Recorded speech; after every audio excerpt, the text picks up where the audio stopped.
Hey guys, are you excited that we're almost done with our unit on how to write an essay? So far we have learned how to write an informative essay and a persuasive essay, and today we're going to finish the unit with how to write a narrative essay. Now, narrative essays are a bit different from the first two types of essays that we've learned about, but in my opinion they're the most fun because you can be as creative and imaginative as you like. But don't let narrative essays intimidate you. After we're done here, you'll see that narrative essays are not as scary as they might look. Alright, so a narrative essay, or a narration, as it can also be called, is simply the telling of a story.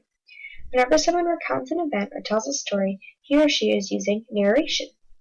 A narrative essay recounts an event or tells a story to illustrate an idea, make a point, or teach a lesson.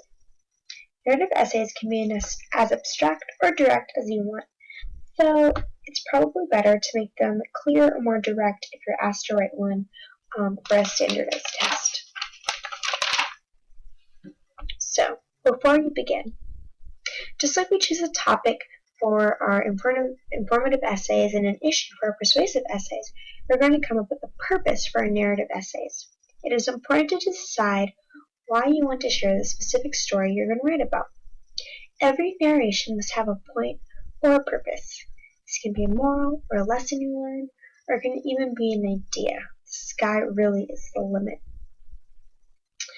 And the second thing you need to do is come up with a point of view. So you have to decide if you want to write your story in the first person or the third person.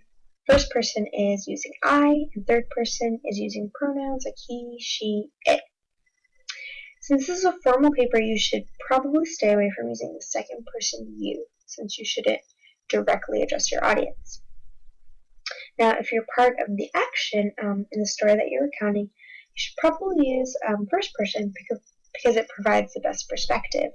But if you're telling someone else's story, it's best to create distance using third person. This is that they can really change for either whichever one you feel more comfortable with or you think adds to your story. Now, once you have chosen a point of view, keep it consistent throughout your paper, which can be kind of difficult when you get caught up in the writing of your narrative. That can be a good problem to have.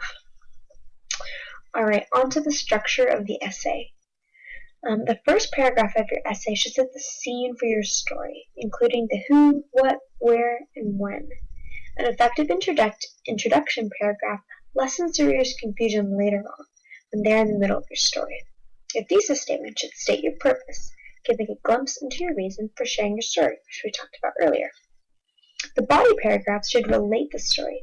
This can be done using descriptions, details, and dialogue. Make the story easy to follow, keeping in mind your specific audience.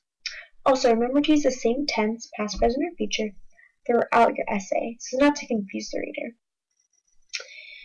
Now for the conclusion, it should emphasize the point of your narration. There does not need to be a deliberate summary in the conclusion like we did in the informative and persuasive essays, but your point or lesson or idea need to be clear in order to make the reading of your essay worthwhile. So, some common mistakes in writing narrative essays. The first is that there's not enough you. Narrative essays are meant to connect personally with the reader, so don't be afraid to add details, descriptions, adjectives, and the like, which allow your voice and personality to come out in your writing. The next mistake is taking too long to get into the action.